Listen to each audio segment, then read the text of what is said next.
السلام علیکم. آج ہمارے ساتھ ڈاکٹر رضوان خان موجود ہیں جن کا مختلف حوالوں سے تعارف آپ جانتے ہیں. ہمارا منہاج یونیورسٹی میں جو کچھ لیکچرز ہمارے ریکارڈ ہوئے ہیں اس میں ان کی مختلف گفتگو بھی ریکارڈ ہو چکی ہے.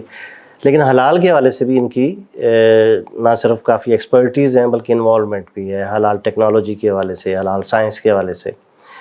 تو سر آپ یہ بتائیں گے کہ یہ حلال ٹیکنالوجی کیا چیز ہے، حلال سائنس کیا چیز ہے، اس پہ تھوڑا سا ہمیں بریف کریں.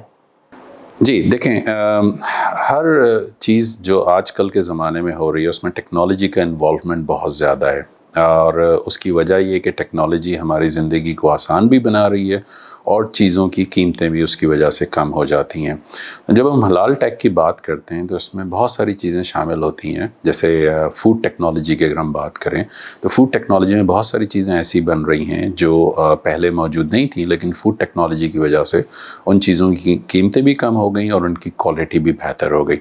یہ اسی طرح جب ہم ٹیکنالوجی کو حلال ایرینا میں لے کے آ جاتے ہیں تو وہاں پہ پھر ٹیکنالوجی کی وجہ سے حلال کے اندر انوویشن آ جاتی ہے. اچھا، جو بیسک پرنسپل ہے حلال کا وہ تو اپنی جگہ پہ اسٹینڈ فرم، وہ تو کہیں موو نہیں ہو رہا، لیکن بات یہ ہوتی ہے کہ آپ اس کو کس لیول پہ حلال کے لیول پہ لے کے جا رہے ہیں. کیا آپ اس کو ایک براڈر لیول پہ لے کے جا رہے ہیں؟ فار ایگزامپل اگر ہم بات کرتے ہیں کہ جی جانور حلال ہے یا نہیں، یا ہم اس کو فردر لے کے جا رہے ہیں کہ جی اس کا ذبح کرنے کا طریقہ کار کیا ہے، یا ہم اس کی بات کرتے ہیں کہ جی اس کا گوشت کو ہم کس طرح موو کر رہے ہیں، جس کنٹینر میں وہ جا رہا ہے کیا وہ کنٹینر اس کے اندر کوئی حرام چیز تو ایکسپورٹ نہیں ہوئی اس سے پہلے، یا جس پیکیجنگ میں ہے وہاں اس کے اندر کوئی ایسا حلال کوئی حرام مٹیریل تو شامل نہیں ہے. اب میں آپ کو اس کی چھوٹی سی ایگزامپل دیتا ہوں. بہت ساری چیزیں ایسی ہیں جو ہم سمجھتے ہیں کہ جی ان کے اندر حلال یا حرام کی کوئی ضرورت نہیں ہے، لیکن ایسا نہیں ہے. اب اگر ہم بات کرتے ہیں گلو کی، اب گلو کا ہمارے ذہن میں جو کانسیپٹ ہے وہ تو ہم بچپن میں یہی دیکھتے آ رہے ہیں کہ جی آٹا لیا اس کا گلو بنا دیا تو وہ آٹے میں کیا چیز حرام ہے. لیکن اب گلو کی جو ٹیکنالوجیز ہیں اس میں بہت ساری چیزیں ایسی ہیں جو فار ایگزامپل کہ بون بیسڈ گلو بنتا ہے.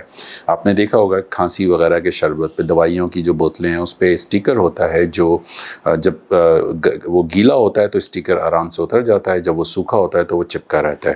تو اس کے جو ٹیکنالوجی ہے بیسکلی وہ بون بیسڈ گلو ہوتے ہیں. وہ اس میں ہوتا یہ کہ جانوروں کو آپ نے ہڈیاں لیں، اس کو پیس کے آپ نے اس کا گلو بنا دیا. اب جب اس کا گلو بناتے ہیں تو آپ کو یہ نہیں پتا کہ وہ کہاں سے آئی ہیں ہڈیاں اور کس جانور کی ہیں. اب مثال کے طور پہ ہم بات کرتے ہیں چائنا کی. چائنا کے اندر رفلی تقریباً 800 ملین پکس جو ہیں وہ کنزیوم کرتے ہیں، استعمال کرتے ہیں، تقریباً 80 کروڑ جانور. اب ان 80 کروڑ جانور کی ہڈیاں کہیں نہ کہیں تو جائیں گی. اب وہ جہاں آپ اس کو پھینک دیتے ہیں، پھینکنے کے بعد وہ ریسائیکل ہو کے اس کا گلو بن جاتا ہے. اب وہ جب آپ کے پاس گلو آیا، آپ کے پاس تو آ رہا ہے chemical from China for example, یا جس ملک سے بھی آ رہا ہے. تو کیمیکل کے اندر کیا چیز شامل ہے، ہمیں اس کو بھی دیکھنا ہے کہ کیا وہ اس کے اندر کوئی حرام چیز تو نہیں ہے، کیونکہ جب وہ گیلا ہوگا تو وہ آپ کے ہاتھ پہ بھی لگے گا، وہ آپ کے منہ میں بھی جائے گا، اور وہ آپ بیسکلی حرام چیز کو آپ کنزیوم کریں گے بغیر جانے بوجھے. اب سورہ مائدہ کی آیت اس بارے میں بالکل کلیئر ہے کہ اگر تمہاری نیت حد سے بڑھنے کی نہیں ہے تو تمہارے اوپر کوئی گناہ نہیں ہے، اللہ تعالیٰ نے بتا دیا. لیکن کیا ہم اس کو آگے جا کے اس کو دیکھ سکتے ہیں کہ کیا یہ چیز واقعی میں حلال ہے یا حرام؟ تو یہاں پہ اب ٹیکنالوجی کی ضرورت بہت زیادہ ہو جاتی ہے. اس کی اور بہت ساری مثالیں ہیں جو پہلے بھی میں نے ڈسکس کی ہیں. تو حلال یہ تو ہو گیا ایک آسپیکٹ. اب جب ہم بات کرتے ہیں حلال ٹیک کی specifically, so basically Halal tech is my project, is a blockchain based technology that ensures that آپ جو بھی چیز کھا رہے ہیں، جو بھی چیز کنزیوم کر رہے ہیں، کیا وہ 100% حلال ہے یا نہیں. اس کا میکینزم ظاہری بات ہے، اس کا پورا ایک پروسیجر ہے جس کو ہم انشور کرتے ہیں کہ آپ کی چیزیں 100% حلال ہیں یا نہیں. But the main technology behind that is blockchain. اس پہ کوئی اور مثال آپ اگر دیں تو؟ جی اس طرح بہت ساری مثالیں ہیں. اب آپ دیکھیں کہ ہم بات کرتے ہیں میڈیسن کی. ہمارے ذہن میں یہ ہوتا ہے کہ جی میڈیسن میں کیا چیز حلال یا حرام، لیکن اس کے اندر جو ایلیمنٹ یوز ہو رہے ہیں، جو اس کے انگریڈینٹس ہیں، اس میں کوئی چیز حرام تو نہیں ہے. مثال کے طور پہ سینٹرم، جو میں ہمیشہ اگزامپل دیتا ہوں سینٹرم کی، کہ اگر آپ یو ایس یا یو کے سے سینٹرم لے رہے ہیں تو اس یا even New Zealand and Australia سے، اس کا جو بیس ہے وہ پورسین ہے، جو کہ پورک سے ڈرائیو ہوتا ہے. اب یہی چیز اگر آپ مڈل ایسٹ سے لیں گے تو وہ بووین ہے، جو بیف سے ڈرائیو ہوتا ہے. لیکن آپ کو نہیں پتا کہ وہ جو بووین آ رہا ہے وہ سلاٹرڈ، وہ ذبح ہے پراپرلی، یا وہ صرف جانور کو کاٹ کے وہ اس کی یوز ہو رہا ہے. ایک چیز تو ایک مثال یہ ہو گئی. اچھا پھر اسی طرح بچوں کی ملٹی وائٹامنز آتے ہیں. فار ایگزامپل ایک کینیڈین برانڈ ہے لٹل کریٹرز، تو وہ اس کی جیلی کی شکل میں ملٹی وائٹامن ہے، جو بچے آرام سے اس کو ایز اے کینڈی سمجھ کے کھا لیتے ہیں، لیکن اس کی جو جیلیٹن ہے وہ بھی حرام ہے. تو اس کا مطلب یہ کہ میڈیسن ہو گئے، ملٹی وائٹامنز ہو گئے، ان ساری چیزوں کو ہم نے دیکھنا ہے. اسی طرح ٹیکسٹائل میں آ جائیں آپ. عام طور پہ ٹیکسٹائل میں جو ریڈ کلر ہے اس کا جو کیمیکل ہے وہ بیسکلی حرام چیزوں پہ ہوتا ہے عام طور پہ. تو دیٹ مینس کہ پھر اگر ہم بات کرتے ہیں ٹیکسٹائل کی تو وہ بھی ایک چیز حرام ہو جاتی ہے.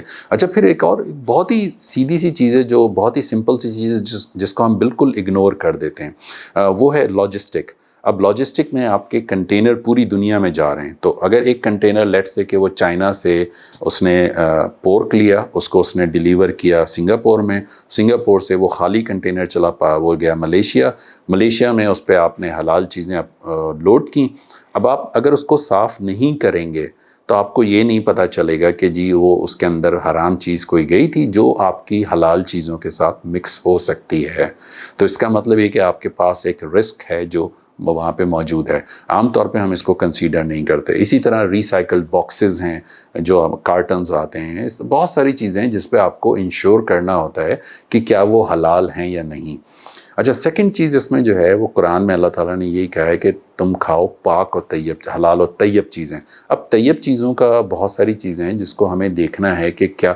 اچھا طیب تو خیر مسلمان ہو نہ ہو، وہ تو دونوں صورتوں میں ہمیں پاک صاف چیزیں، مطلب ہائیجینک چیزیں استعمال کرنی چاہیے. تو وہ سارے ایلیمنٹ ان حلال ٹیگ کے اندر کور ہوتے ہیں. مسلمان ملکوں میں یا مسلمانوں کے لیے تو حلال کی سمجھ آتی ہے، لیکن یہ نان مسلم کنٹریز میں حلال کا کنسیپٹ کیا ہے، یا وہ لوگ اس پہ کیوں اتنا کام کر رہے ہیں؟ دیکھیں اگر آپ حلال مارکیٹ کی بات کرتے ہیں، حلال پروڈکٹس کی مارکیٹ کی، تو یہ تقریباً $3.4 ٹریلین کی مارکیٹ ہے بائی نیکسٹ ایئر. اس میں اگر آپ دیکھیں حلال ایکسپورٹرز کی، تو اس میں شاید ٹاپ 10 کے اندر ایک ہی مسلم کنٹری ٹرکی اس کے اندر آتا ہے، باقی سارے کنٹریز نان مسلم کنٹریز ہیں. اچھا نان مسلم کنٹریز اس میں کیوں آگے ہیں؟ اس کی وجہ یہ ہے، ایک تو ریسرچ اینڈ ڈیولپمنٹ فیسلٹیز، یہ ایک بہت بڑا امپیکٹ ہے. ہمارے ہاں انڈرسٹوڈ یہ ہوتا ہے کہ جی اگر کوئی چیز آپ کھا رہے ہیں پاکستان میں تو وہ 100% حلال ہوگی، لیکن ایسی بات نہیں ہے. اس کی وجہ یہ ہے کہ بہت ساری چیزیں ہم اس کو دوسرے کے بھروسے پہ ہم کھا لیتے ہیں. تو یہاں پہ اصل میں بات تو یہ ہے کہ اگر آپ کوئی چیز کنزیوم کر رہے ہیں، ہم کہتے ہیں کہ جی ہم سب مسلمان ہیں تو ہمیں جو گوشت آ رہا ہے وہ 100% حلال ہے. اب آپ دیکھیں کہ پاسٹ میں ہمارے پاس اس طرح کی چیزیں ہوئی ہیں کہ مردہ مرغیاں کھلائی گئی ہیں ہمیں، اور اس کے علاوہ ہمیں گدھوں کا گوشت کھلایا گیا ہے، کووں کا گوشت کھلایا گیا ہے. تو یہ ایک بہت بڑا ایشو ہے جو موجود ہے. اچھا اب آ جائیں ہم تھوڑا سا نان مسلم کنٹریز کی طرف. اب نان مسلم کنٹریز کی جو پریکٹسز ہیں وہ بیسڈ ہیں آنیسٹی پہ، جو ایمانداری پہ. انفارچونیٹلی پاکستان میں شاید مطلب میں پاکستان کی اگر بات کروں تو ہمارے بیسک آنیسٹی، جو بنیادی ایمانداری ہے، اس کا کانسیپٹ ختم ہوتا جا رہا ہے. اچھا اس کی بہت ساری وجوہات ہیں، وہ میں اس وجوہات میں ظاہری بات ہے کہ جب آپ دیکھیں گے کہ جی کئی ڈیفرنٹ لیول پہ لوگ بے ایمانی کر رہے ہیں، تو آہستہ آہستہ وہ بے ایمانی اوپر سے ہوتے ہوتے نیچے لیول تک چلی جاتی ہے. چائنیز ایک کہاوت ہے کہ مچھلی ہمیشہ سر سے سڑنا شروع ہوتی ہے. تو وہ بالکل صحیح بات ہے کہ جب اوپر لیول سے چیزیں خراب ہونا شروع ہوتی ہیں پھر وہ نیچے لیول تک چلی جاتی ہیں. تو انفارچونیٹلی پاکستان میں یہ کیس ہوا ہے. اچھا تھائی لینڈ میں اگر آپ جاتے ہیں تو تھائی لینڈ حلال سینٹر اتنے زیادہ اسٹرکٹ ہیں کہ انہوں نے وہاں پہ ریسرچ کے لیے صرف مسلمان سائنسدانوں کو رکھا ہے. اس کی وجہ یہ ہے کہ وہ کہتے ہیں کہ جی اگر یہاں غیر مسلم ہوگا تو وہ صرف پیسے کے لیے کام کرے گا، لیکن اگر مسلمان ہوگا تو وہ پیسے کے لیے اور آخرت دونوں کے لیے وہ کام کرے گا. تو دیٹ مینس کہ اس کے نظر میں صرف یہ نہیں ہے کہ میں ایسی چیز بناؤں جس سے مجھے پیسہ ملے، بلکہ اس کے ذہن میں یہ ہے کہ میں ایسا کام کروں کہ میری آخرت کے لیے بھی وہ صحیح ثابت ہو. تو اس وجہ سے وہاں پہ اگر ہم بات کرتے ہیں نان مسلم کنٹریز کی تو وہاں ایک تو آنیسٹی جو سب سے بڑی وجہ ہے، آئی وڈ سے کہ دیٹ وڈ بی رفلی اباؤٹ 50-60% ان کی آنیسٹی. پھر جو ایک میجر پارٹ ہے وہ ان کی ریسرچ اینڈ ڈیولپمنٹ فیسلٹیز جو I would say 20-30%، and remaining is all about business. اب اگر آپ مسلمانوں کی تعداد دیکھیں 1 ارب 90 کروڑ 1.9 بلین مسلمس پوری دنیا میں رہتے ہیں. اگر آپ بزنس مین ہیں تو اس نو برینر آپ جائیں گے اسی چیز پہ بنانے کے لیے جو مسلمان کھا رہے ہیں. اچھا اب آپ دیکھیں کہ آپ پاکستان، اگر ہم بات کرتے ہیں پاکستان میں مسلمانوں کی، اگر آپ مسلمانوں سے پوچھیں، یہ ایک بہت اچھا واقعہ ہوا تھا میں آپ کے ساتھ شیئر کروں گا. مسلمانوں سے اگر پوچھیں کہ کیا ہم کوشر کھا سکتے ہیں تو زیادہ تر اب وہ پوچھیں گے کوشر کیا ہے، تو کوشر جو یہودی کھاتے ہیں تو ان کا جواب ہوگا نہیں جی وہ حلال نہیں ہے. حالانکہ یہودی کوشر جو ہے وہ مسلم حلال سے زیادہ اسٹرکٹ ہے اور وہ آپ بڑے آرام سے بلا کھٹکے آپ کھا سکتے ہیں. تو یہ بہت بیسک چیزیں ہیں جن کی ہمارے پاس نالج میں کافی حد تک کمی ہے. جنرلی ظاہری بات ہے جو لوگ کام کر رہے ہیں اس فیلڈ میں ان کو اس بارے میں بہت اچھی طرح پتہ ہے، لیکن ان چیزوں کو ہمیں دیکھنا ہے کہ ہم اس کو کس طرح اویئرنیس کریٹ کریں پاکستان میں. جو اویئرنیس باہر ملکوں میں ہے وہی اویئرنیس پاکستان میں بھی ہمارے پاس آنی چاہیے، وہی آنیسٹی لیول آنا چاہیے، اسی ریسرچ اینڈ ڈیولپمنٹ پہ کام ہونا چاہیے.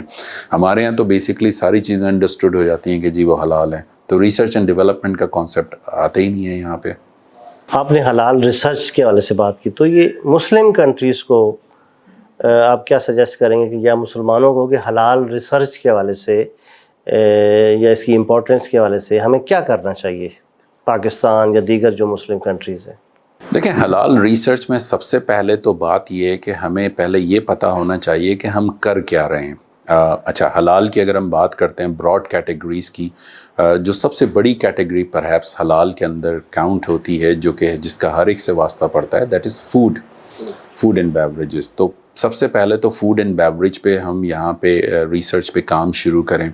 اچھا اگر ہم فوڈ ٹیکنالوجی کی بات کرتے ہیں تو وہ بھی شاید پاکستان میں گنتی کی یونیورسٹیز ہوں گی جو فوڈ ٹیکنالوجی پہ کام کر رہی ہوں گی، اور ان میں سے کتنی یونیورسٹیز ہیں جو حلال ٹیکنالوجی پہ کام کر رہی ہیں. تو اصل سوال تو یہاں پہ آ جاتا ہے کہ کیا ہمارے یہاں اویئرنیس ہے، وہ اویئرنیس کو ہمیں یہاں پہ کریٹ کرنا ہے، نمبر 1.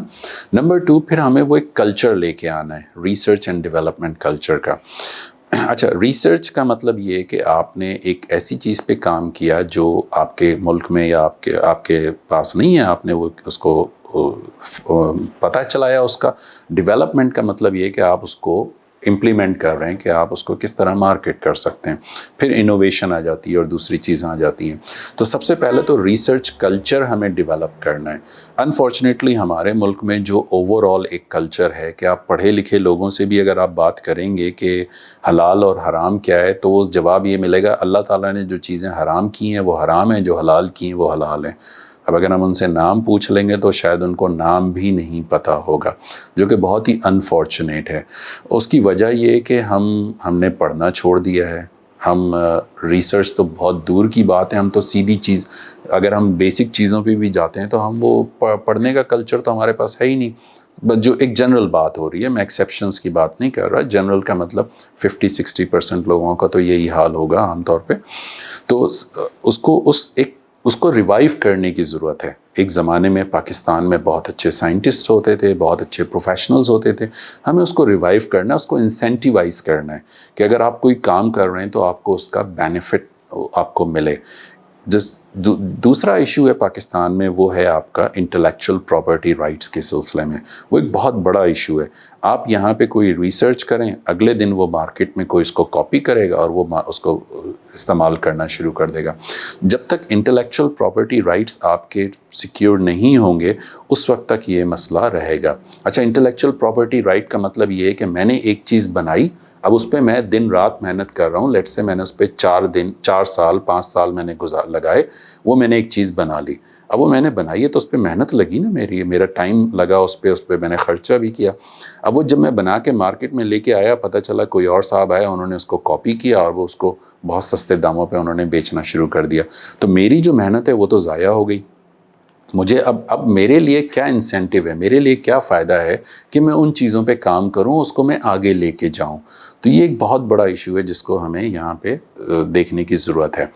اچھا, پھر ان مائی اوپینین آئی تھنک کہ پاکستان میں حلال اتھارٹی سیپریٹلی بننی چاہیے ریگارڈلیس آف سیکٹس, کہ جی سنی شیعہ یا حنفی یہ سب چیزوں سے ہٹ کے ایک اسلامک حلال ریسرچ سینٹر بننا چاہیے جہاں پہ کام ہو جو ہر ایک کے لیے ایکسیپٹیبل ہو.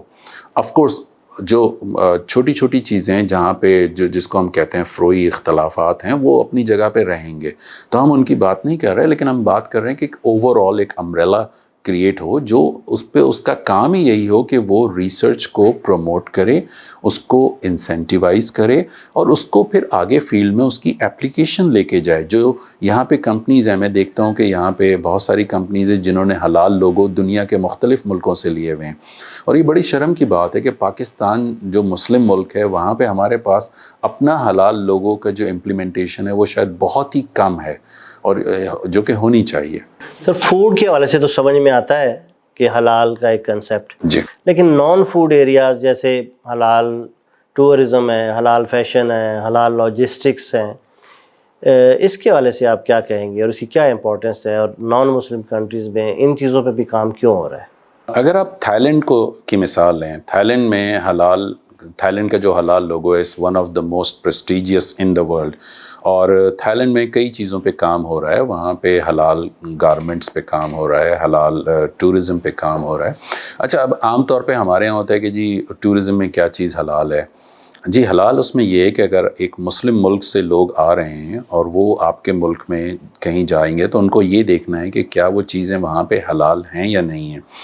میں آپ کے ساتھ ایک واقعہ شیئر کرتا ہوں, مجھے بڑی حیرت ہوئی اس بات پہ. میں ابھی سین فرانسسکو سے آ رہا تھا تو فلائٹ میں میرے ساتھ ایک صاحب تھے. وہ جب قطر میں ہم اترے ہیں دوحہ میں, تو انہوں نے کہا کہ جی مجھے کچھ کھانا ہے. تو مجھ سے پوچھ رہے ہیں کہ جی کیا یہاں کھانا حلال ملتا ہے. اب میں تھوڑا سوچ میں پڑ گیا کہ انہوں نے یہ ایسا سوال کیوں کیا. قطر جو کہ ایک مسلم ملک ہے تو وہاں ڈیفینیٹلی کھانا حلال ہوگا. تو دیٹ شوز کہ اگر کوئی مسلمان باہر کسی ملک میں جا رہا ہے, چاہے وہ مسلم ملک بھی کیوں نہ ہو, وہاں پہ اس کو اس سوال کا سامنا کرنا پڑتا ہے ایک عام انسان کو کہ کیا یہاں پہ کھانا حلال ہے. اب وہاں قطر پہ آپ کو کسی چیز پہ شاید ہی, اگر کھانا آپ کسی ایئرپورٹ لاؤنج میں بیٹھ کے کھا رہے ہیں یا کسی ریسٹورنٹ میں کھا رہے ہیں تو شاید وہاں پہ آپ کو حلال کا لوگو نظر نہیں آئے. یہ بالکل ایسی ہے کہ آپ کراچی ایئرپورٹ پہ جائیں, آپ کو کہیں حلال کا لوگو نظر نہیں آئے گا, کیونکہ اٹ از انڈرسٹوڈ کہ ایوری تھنگ از حلال. اب وہ آپ اس کو کس طرح آپ اس کو کنونس کریں گے ایک ایسے ٹورسٹ کو, لیٹس سے کہ اگر وہ سوڈان سے آ رہا ہے یا صومالیہ سے آ رہا ہے جس کو انگلش بھی نہیں آتی, اس کو آپ کیسے کنونس کریں گے کہ وہ حلال ہے یا نہیں ہے. تو یہ ظاہری بات ہے کہ ایک بہت بڑی مارکیٹ ہے جہاں اگر ہم حلال ٹورزم کی بات کرتے ہیں تو حلال ٹورزم میں صرف جگہوں کا یہاں کانسیپٹ یہ نہیں کہ جی جگہیں حلال ہوں, بلکہ حلال فیسلٹیز اویلیبل ہوں, that is in the form of food and other things as well, جو کہ ٹورزم نان فوڈ آئٹم ہے لیکن وہاں پہ حلال کا کانسیپٹ اپلائی ہوتا ہے فوڈ کے اوپر.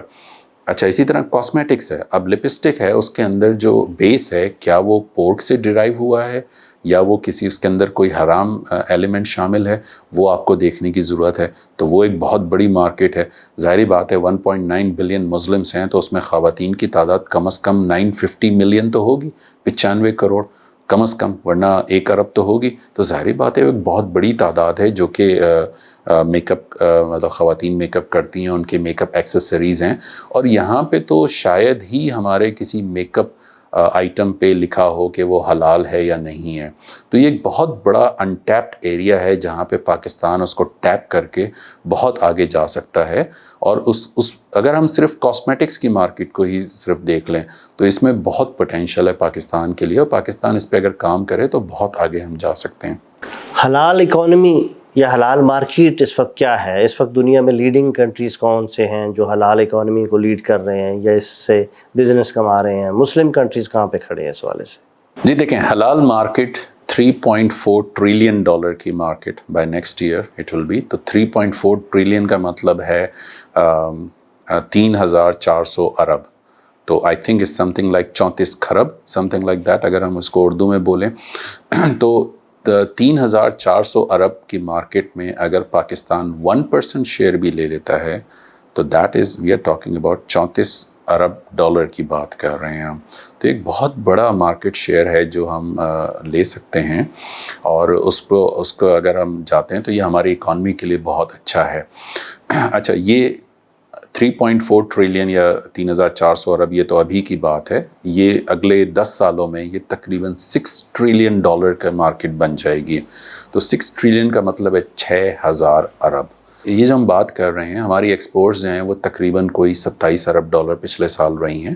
تو یہاں پہ اگر ہم اسی صرف 1% مارکیٹ شیئر کی بھی بات کرتے ہیں تو یہ 34 ارب ڈالر ہم اس کا شیئر ہمیں مل سکتا ہے, اور یہ بڑھ کے 60 ارب ڈالر تک چلا جائے گا. اصل بات یہ کہ ہم اس کو اویئرنیس کس طرح کریٹ کریں اور کس طرح ہم اس سیگمنٹ میں انٹر ہوں جہاں پہ دوسرے نان مسلم کنٹریز موجود ہیں. اب اس میں میں آپ کو ایک ایگزامپل دیتا ہوں. جب میں ویتنام میں پہلی دفعہ گیا تو مجھے وہاں پہ حلال مرغی چکن حلال مجھے جب چاہیے تھا تو وہ برازیل کا اویلیبل تھا. اب آپ دیکھیں کہ برازیل کہاں اور ویتنام کہاں وہاں پہ موجود ہے, تو کیا پاکستان سے حلال مرغی نہیں جا سکتی؟ بالکل جا سکتی ہے. اب سیکنڈ اسٹیپ یہ ہوتا ہے کہ آپ ایک نان مسلم کنٹری میں یا مسلم کنٹری میں جب کوئی چیز ایکسپورٹ کرتے ہیں, اگر وہ پلانٹ بیسڈ ہے تو وہاں پہ ایشو یہ آ جاتا ہے کہ ہمارے پلانٹ بیسڈ پروڈکٹس کے اندر پیسٹی سائڈ کا بہت بڑا ایشو ہے. پھر اس کے علاوہ پیسٹ ہمارے بہت موجود ہوتے ہیں اگر پیسٹی سائڈ ہم استعمال نہیں کرتے. اچھا, پھر ہم آ جاتے ہیں اینیمل بیسڈ پروڈکٹ پہ. تو ہمارا جو جانور ہے اس کی کوارنٹین کے ایشوز ہیں, اس کے اندر ہیلتھ ایشوز ہیں, اس طرح کے بہت سارے ایشوز ہیں جس کو ہمیں ٹارگٹ کرنا ہے. یہ ایشو صرف حلال کے لیول تک نہیں ہے بلکہ بیسک لیول پہ ہے کہ جہاں پہ آپ کی پروڈکٹ کوالٹی بہتر ہو, پھر ہم بات کریں گے کہ جی حلال کے جا کے پھر ہم مارکیٹ ٹارگٹ کر سکتے ہیں. تو اگر آج آپ حلال امپلیمنٹ کر بھی دیتے ہیں تو آپ کے پاس جو بیسک ایشوز ہیں وہ تو اپنی جگہ پہ رہیں گے. مسلم کنٹریز کو اس حلال اکانومی میں سے یہ اتنی بڑی جو آپ نے فگرز بتائی ہیں تو اپنا شیئر لینے کے لیے یا اپنا شیئر بڑھانے کے لیے کیا اسٹیپس اٹھانے چاہیے, کیا کرنا چاہیے؟ دیکھیں, اگر مسلمان ملکوں میں دیکھتے ہیں تو I think Turkey is number 9. اچھا, پھر آپ کا برازیل ایک بہت بڑا پلیئر ہے اس کے اندر. یو ایس میں بھی آپ کے پاس ہیں. Thailand is really big. اچھا, ملیشیا جو ہے وہ ظاہری بات ہے کہ وہ ایک پلیئر ہے لیکن بہرحال وہ اس کا کوانٹم اس کا ریچ شاید اتنی زیادہ نہیں ہے جتنی تھائی لینڈ کی ہے. اگر ہم بات کرتے ہیں, اچھا اسی طرح کوریا کے اندر بہت سارے آئٹمز ہیں جو حلال ہیں اور وہ اس کو مارکیٹ کر رہے ہیں. جاپان وہ بھی کافی اسٹرانگ ہے اس ایریا میں. تو زیادہ تر نان مسلم ملک ہیں جن کی پروڈکٹ کوالٹی آلریڈی بہتر ہیں, جہاں پہ ایشوز نہیں آتے پیسٹ کے, پیسٹی سائڈس کے, اینیمل کوارنٹین کے اور دوسری چیزوں کے, جہاں پہ وہ ان کو یہ ایشو نہیں ہوتا.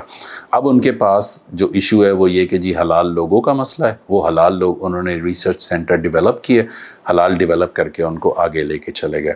اگین میں اپنی دوبارہ اسی بات پہ آتا ہوں کہ ہم اگر اپنی بیسک آنیسٹی صحیح کر لیں تو ہمارے سارے ایشوز جو ہیں وہ خود بخود صحیح ہو جائیں گے. ہمارے ساتھ مسئلہ یہ کہ ہم ایمانداری سے کام کرتے ہیں تو ہم سوچتے ہیں ہمیں کم ملے گا. ہماری کوشش یہ ہوتی ہے کہ اگر ہم تھوڑا 2 نمبر کام کر کے ہمیں تھوڑا سا بھی زیادہ مل رہا ہے تو ہم اس پہ بڑا خوش ہوتے ہیں کہ جی ہم نے بہت زیادہ پیسے بنا لیے. ہم یہ نہیں دیکھتے کہ لانگ ٹرم میں ہمارے لیے کیا نقصانات ہیں. تو ہمیں اس ایریا پہ پہلے کام کرنا ہے کہ اپنی بیسک پروڈکٹس کو بہتر کریں, پھر ہم حلال پہ جائیں. ساتھ ساتھ کرتے رہیں, ایسا نہیں ہے کہ آپ ویٹ کرتے رہیں. بیسک پروڈکٹ کو بہتر کرنے کی کوشش کریں, حلال پہ بھی ریسرچ اینڈ ڈیولپمنٹ کریں. انشاءاللہ اگلے 2 سے 3 سال میں Pakistan will emerge as a big player in halal market. حلال اکانومی کے حوالے سے جو میجر پلیئرز ہیں وہ کون سے ہیں دنیا بھر میں، جو حلال بزنس جو ہے وہ اس وقت جو ٹاپ کے 10 کنٹریز ہیں وہ کون سے کنٹریز ہیں؟ دیکھیں دنیا میں ڈیفینیٹلی اپرچونیٹیز تو ہر جگہ موجود ہیں، اور وہ ظاہری بات ہے کہ حلال ریسرچ سینٹرز ہیں آپ کے، پھر کمپنیز ہیں جو حلال کو جو حلال سرٹیفائیڈ ہیں، ان کو ایسے لوگ چاہیے ہوتے ہیں جو انشور کریں کہ آپ کی پروڈکٹ حلال ہیں یا نہیں ہے. تو اس طرح ڈیفینیٹلی اپرچونیٹیز تو موجود ہیں. اچھا، یہ آپ نے بڑا اچھا پوائنٹ ریز کیا کہ جی منہاج یونیورسٹی جو انہوں نے شروع کیا پروگرام. ان مائی اوپینین ہر ڈگری کے اندر حلال کورس پڑھانا چاہیے کہ کیا چیزیں حلال ہیں اور حلال کی امپورٹنس کیا ہے، اس کی سگنیفیکنس کیا ہے. یہ ساری چیزیں پڑھانی چاہیے ہر ڈگری کے اندر، چاہے وہ آپ ڈاکٹر بن رہے ہوں، چاہے آپ لائر بن رہے ہوں، تاکہ ایٹ لیسٹ آپ کو پتہ ہو. ہم سارا کام چھوڑ دیتے ہیں کہ جی جب آپ آئیں تو وہ مولوی صاحب نے آپ کو بتا دیا ہوگا کہ حلال کیا ہے، حرام کیا ہے. ابھی اگر میں نے کچھ لوگوں سے بات کی، ان سے میں نے پوچھا، ان کو حلال حرام کا پتہ ہی نہیں ہے. اور قرآن میں اللہ تعالیٰ نے واضح طور پہ کیا ہے کہ تم ان چیزوں کو حرام کیوں کرتے ہو جو ہم نے تمہیں حلال کی ہیں، اور ان کو حلال کیوں کرتے ہو جو تمہارے لیے حرام کی گئی ہیں. تو اللہ تعالیٰ نے بڑی سختی سے منع کیا ہے کہ حلال اور حرام کو آپس میں مکس نہ کیا جائے. لیکن ہم بڑے مزے سے، وہی بات ہے کہ جی اگنورنس از بلیسنگ ہمارے لیے. تو یہ میرے لیے بھی ہے، یہ سب کے لیے. یہ ہونا یہ چاہیے کہ ہم خود اس کی تعلیم حاصل کریں. اگر نہیں ہے تو ایٹ لیسٹ وہ سبجیکٹ پڑھایا جانا چاہیے ہر ڈگری کے اندر. سبجیکٹ نہیں پڑھا رہے، ایٹ لیسٹ ورک شاپ کرا دیں، ایٹ لیسٹ لوگوں کو بتائیں کہ حلال چیز کیا ہے اور اس کا کرائٹیریا کیا ہے. پھر ایک وہ اویئرنیس کریٹ ہوگی تو پھر آہستہ آہستہ لوگوں کا انٹرسٹ ڈیولپ ہوگا. ابھی مسئلہ ہمارے ساتھ جو ہے وہ ہے لیک آف اویئرنیس کا. وہ ہم اس کو اوور کم کر کے پھر ہم اس پہ کام کر سکتے ہیں. تو گریجویٹس کے لیے ڈیفینیٹلی بہت اپرچونیٹیز ہیں. اب ہم عام طور پہ کہتے ہیں کہ جی صرف ریسرچ کر رہے ہیں. اس کے علاوہ بہت ساری اپرچونیٹیز ایسی ہیں جو آپ کسی بھی ملک کے اندر حلال پروڈکٹ کی ریسرچ کرتے ہیں، وہاں پہ بھی آپ کے پاس اپرچونیٹیز اویلیبل ہیں. ریسنٹلی میں نے ایک ریسرچ رپورٹ پہ کام کیا. That was I was asked by the consul general of royal Thai consulate in Karachi, Khun Thatri and کھن فوزی، جو کہ تھائی کاؤنسل ہیں. انہوں نے ایک کمپریہنسو ریسرچ رپورٹ بنوائی جہاں پہ ہم نے یہ ایکسپلور کیا کہ پاکستان میں حلال پروڈکٹس کی کیا مارکیٹ ہے. اس رپورٹ میں مجھے بڑی حیرت ہوئی کہ ہمارا انڈرسٹینڈنگ لیول کس حد تک کم ہے، اور بہت سارے ایریاز ایسے ہیں جہاں پہ بہت ہی اوپن فیلڈ ہے ینگ گریجویٹس کے لیے اور کمپنیز کے لیے، ہر ایک کے لیے، کہ اس گیپ کو فل کر سکیں اور وہاں پہ ہم پاکستانی کنزیومر کو اشیور کرا سکیں کہ ان کے لیے جو پروڈکٹس مل رہی ہیں وہ 100% حلال سرٹیفائیڈ ہیں. تو پاکستان میں پہلی دفعہ منہاج یونیورسٹی نے حلال ایجوکیشن پروگرام کا آغاز کیا ہے، گو کہ جسٹ ایک بگننگ ہے. اور آپ کیا سمجھتے ہیں کہ جو حلال ایجوکیشن ہے یہ اسٹوڈنٹس کے لیے کس حد تک بینیفیشل ہو سکتی ہے؟ اس کا کوئی اسکوپ ہے آگے فیوچر میں، آگے اور ملکوں میں حلال ایجوکیشن کے حوالے سے جو لوگ ٹرینڈ ہوں گے یا جن کے پاس ڈگریز ہوں گی، ڈپلوماس ہوں گے، تو ان کے لیے کیا اپورچونیٹیز ہو سکتی ہیں پاکستان میں یا دنیا بھر میں؟ دیکھیں، آپ اگر یو اے ای میں بھی جاتے ہیں تو وہاں پہ پانی کی بوتل پہ بھی حلال لکھا ہوتا ہے. اچھا، پہلی بات تو ایک حلال اتھارٹی ایسی ہونی چاہیے جو انشور کرے کہ جی واقعی میں چیزیں حلال ہیں، نمبر 1. نمبر 2، اس کی امپلیمنٹیشن ہونی چاہیے، اس کی انفورسمنٹ اتنی اسٹرانگ ہونی چاہیے کہ وہاں پہ کوئی جعلی لوگو نہ بنا سکے، صرف پرنٹ نہ کر لیں. اور تھرڈ یہ کہ پھر اگین وہی بات کہ جی ریسرچ اینڈ ڈیولپمنٹ کو پروموٹ کریں. اینڈ فورتھ، آپ اپنی پروڈکٹ کو پاکستان سے باہر ایکسپورٹ کریں. جب آپ پروڈکٹ کو ایکسپورٹ کریں گے تو آپ کو اپنی پروڈکٹ کوالٹی کا پتہ چلے گا. جب آپ کی پروڈکٹ کوالٹی میٹ کرے گی اسٹینڈرڈس کو تو پھر آپ اس کو حلال اسٹینڈرڈ پہ پھر آپ لے کے چلے جائیں. تو دین پھر ہم اس کو سلولی ہم ہر چیز کو حلال پہ لے کے آ سکتے ہیں، اور وہ پھر پاکستان کا جو حلال لوگو وہ ایسا بن جائے گا انشاءاللہ کہ وہ کوالٹی اور حلال دونوں میں اتنی اچھی طرح سرو کرے گا کہ لوگ اس کو دیکھ کے بولیں گے کہ جی اگر ہمیں حلال چاہیے تو ہمیں اس لوگو کو دیکھنا ہے.